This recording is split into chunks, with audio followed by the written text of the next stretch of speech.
The next C is curation. This is one of the more interesting changes that have occurred.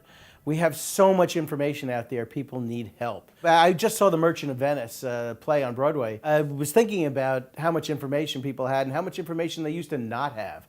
And all the businessmen would walk on the Rialto Bridge asking anybody who walked by, have you heard any news of the ships?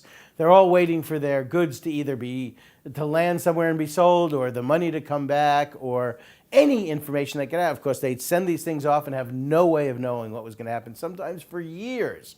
Imagine what it was like in those times. Fast forward to 1989 and a speech Saul Bellow made at Harvard. Basically, his point was, if you read the Sunday New York Times, if you tried to read every word of the Sunday New York Times, your mind would become constipated and you would be frozen in your tracks. Come to where we are today, and all information is available to everybody digitally. Look for some information on Google and get 50,000 hits.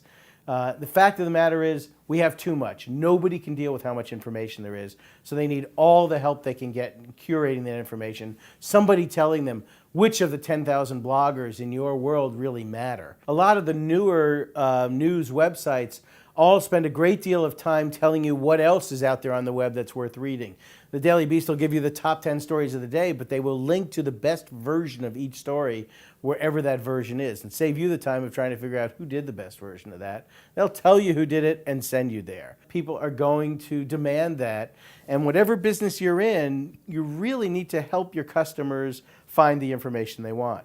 It's not easy, it's a total change in business, but you need to pay attention to it. Curation is something you have to do whatever business you're in.